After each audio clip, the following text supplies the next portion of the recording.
Depuis notre enfance, nous étions inséparables.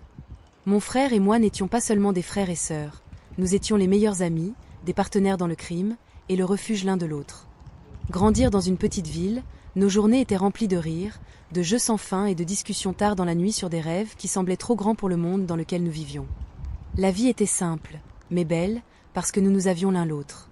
Il était toujours le calme, réfléchi et réservé, tandis que moi, j'étais celle qui parlait pour nous deux. Je l'entraînais dans mes petites aventures, le convainquant de sortir en cachette pour regarder les étoiles ou courir sous la pluie avec moi. Peu importe quoi, il ne refusait jamais, peut-être parce qu'il savait que j'avais autant besoin de lui qu'il avait besoin de moi. Notre lien n'était pas seulement fait de plaisir, il était fait de compréhension sans mots. Quand je me suis écorché le genou, il a été le premier à tenir ma main. Quand il a échoué à son examen de mathématiques, je suis restée éveillée avec lui, résolvant des problèmes jusqu'à ce que les chiffres aient un sens. Nous avions une promesse tacite de ne jamais laisser l'autre se sentir seul. Le monde en dehors de notre petite bulle était imprévisible, mais à l'intérieur, tout semblait en sécurité. Même lors des nuits les plus froides, lorsque le vent hurlait contre notre fenêtre, nous nous blottissions ensemble sous une seule couverture, murmurant à propos de ce que l'avenir nous réservait. Il voulait devenir quelqu'un de fort, quelqu'un de fiable. Moi, je voulais juste que nous restions toujours les mêmes, deux cœurs battants en harmonie silencieuse. Mais l'enfance ne dure pas éternellement. Nous avons grandi, et la vie a commencé à nous tirer dans des directions différentes. Les jours insouciants passés à courir à travers les champs ont été remplacés par des responsabilités et des attentes. Pourtant, peu importe combien de choses changeaient, une chose restait la même. Lorsque la journée se terminait et que le monde semblait trop lourd, nous trouvions encore du réconfort dans la présence de l'autre. C'est pendant l'une de ces nuits, allongés côte à côte, que j'ai vu quelque chose dans ses yeux que je n'avais jamais vu auparavant, de la peur. Pas celle des cauchemars d'enfance, mais celle qui faisait craquer même les personnes les plus fortes. Je voulais tendre la main pour lui dire que tout irait bien, mais je ne savais pas encore à quel point il aurait besoin de moi, ni à quel point j'aurais besoin d'être là pour lui. Quelque chose avait changé. Mon frère, autrefois stable et fort, semblait maintenant distant, perdu dans des pensées qu'il ne voulait pas partager. Il essayait de le cacher, mais je le connaissais trop bien. Son rire était plus faible, ses épaules plus lourdes, la chaleur dans ses yeux s'était éteinte, remplacée par un silence qui semblait trop bruyant. Puis vint la nuit qui changea tout. Je l'ai trouvé assis sur le bord du lit, fixant le vide.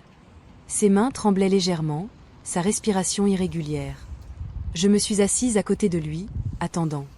Les minutes passaient, mais il ne disait rien. Lorsque j'ai finalement tendu la main pour saisir la sienne, il s'est tendu. « Je ne sais plus quoi faire », murmura-t-il, la voix à peine retenue. C'était tout ce qu'il fallait. Ces quelques mots brisèrent quelque chose en moi. Il avait toujours été mon protecteur, mon ancrage. Le voir comme ça, si vulnérable, si brisé, était une douleur que je n'avais jamais connue. Je n'ai pas posé de questions, je n'en avais pas besoin. Au lieu de cela, je me suis allongée, le tirant à mes côtés comme nous le faisions quand nous étions enfants. Le silence s'étira entre nous, mais cette fois, il n'était pas vide. Il était plein de peurs inexprimées, d'émotions refoulées et d'un appel silencieux à l'aide. « Tu n'es pas seul », murmurai-je en fixant le plafond. « Peu importe quoi, je suis là. » Pour la première fois depuis des semaines, il expira profondément, comme si ces mots étaient la seule chose qui l'empêchait de se noyer. Je pouvais sentir la tension dans son corps se relâcher, même si c'était juste un peu. Il ne répondit pas, mais il n'en avait pas besoin. Ses doigts se serrèrent légèrement autour des miens, une reconnaissance silencieuse, un petit mais certain signe qu'il tenait toujours bon. Cette nuit-là, nous n'avons pas beaucoup dormi. Il parlait en phrases brisées, avouant des choses que je savais qu'il cachait depuis longtemps. La pression, les attentes, le poids d'essayer d'être fort pour tout le monde sauf lui-même. Je l'écoutais, m'accrochant à chaque mot comme s'ils étaient fragiles, de peur qu'ils ne s'envolent si je lâchais prise.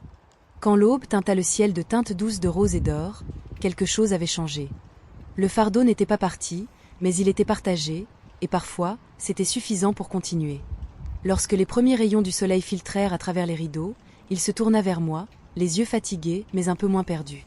« Merci », dit-il doucement.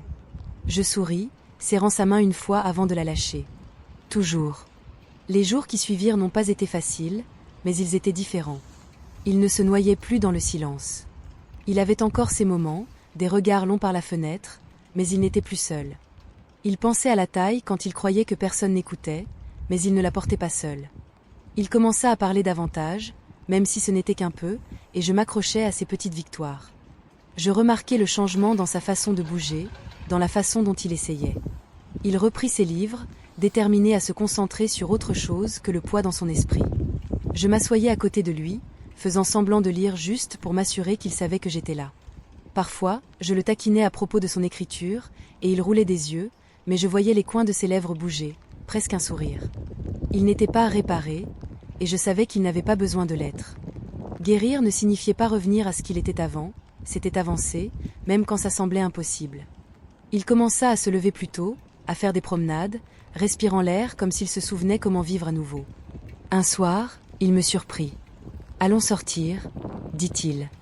C'était une phrase si simple, mais venant de lui, cela signifiait tout.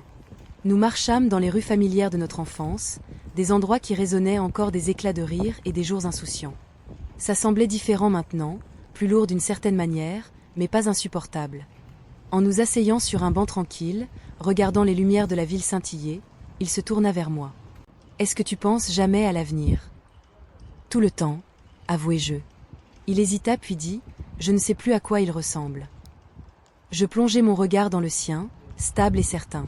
« Alors, on le découvrira ensemble. » Pour la première fois depuis longtemps, il ne détourna pas le regard. Il hocha simplement la tête, comme s'il se permettait enfin de croire qu'il n'avait pas à faire face seul. Le voyage n'était pas terminé, mais il marchait à nouveau, et c'était suffisant. Les années passèrent et la vie continua d'avancer. Les luttes que nous avons traversées devinrent des souvenirs et la douleur qui semblait autrefois interminable s'effaça en leçons. Il trouva son chemin, lentement mais sûrement, traçant une route qui lui semblait juste. Je le vis grandir en quelqu'un de plus fort, non pas parce qu'il n'avait pas de cicatrices, mais parce qu'il avait appris à vivre avec elles. Il y avait des jours où le passé revenait en silence, des moments de doute et de peur qui s'accrochaient à lui comme des ombres, mais il ne les laissait jamais le consumeur. Il avait appris à respirer à travers eux, à se rappeler qu'il n'était pas seul, et que j'étais toujours là, comme je l'avais promis. Une nuit, après une longue journée, nous nous assîmes ensemble, un peu comme avant. L'air était calme, un silence qui ne semblait pas vide, mais plein de compréhension tacite. « Tu penses parfois à ces nuits-là » demanda-t-il soudainement. Je n'eus pas besoin de demander lesquelles. Je hochai la tête. « Oui. » Ses doigts traçaient l'edge de la couverture de manière distraite. « Je ne sais pas ce qui se serait passé si tu n'avais pas été là. » Je souris en le poussant doucement. « Tu aurais trouvé ton chemin. Tu le fais toujours. » Il secoua la tête, un petit sourire sincère se formant. « Pas sans toi. » C'était un rare moment de sincérité brute, le genre qui n'avait pas besoin d'embellissement. Nous avions traversé trop de choses pour faire semblant du contraire. La vie n'était pas parfaite, et peut-être ne le serait-elle jamais, mais, assis côte à côte, je savais une chose avec certitude. Nous étions arrivés ici ensemble, et cela suffisait. Les années continuaient à passer, mais certaines choses ne changeaient jamais. Peu importe combien la vie devenait occupée, peu importe combien de nouvelles personnes entraient dans notre monde, nous retrouvions toujours notre chemin l'un vers l'autre. Le lien que nous avions n'était pas seulement basé sur des souvenirs d'enfance, c'était quelque chose d'inébranlable, quelque chose que le temps ne pouvait pas toucher. Il était devenu quelqu'un sur qui les autres pouvaient compter, fort, confiant, stable. Mais je connaissais la vérité. La force n'était pas de ne jamais tomber, c'était de savoir qui vous rattraperait quand vous tomberiez, et il avait appris cette leçon à la dure. Un soir, alors que nous étions ensemble, la chaleur de la familiarité nous entourant, il parla doucement. « Tu te demandes jamais à quoi serait la vie si les choses avaient été différentes. » Je le regardais, sachant déjà ce qu'il voulait dire. Si les choses avaient été plus faciles, si la douleur ne nous avait jamais touchés comme elle a fait. Mais je n'eus pas besoin de réfléchir longtemps avant de répondre. Je ne changerai rien. Il me regarda, surprise. Vraiment. Je hochai la tête. Parce que tout ce que nous avons traversé nous a amenés ici, et ici est exactement où nous sommes censés être. Un sourire lent se répandit sur son visage, un sourire qui n'était pas seulement du bonheur, mais de la paix. Pendant longtemps, il avait cherché quelque chose, la stabilité, le but, un sentiment d'appartenance. Et maintenant, je pouvais le voir dans ses yeux.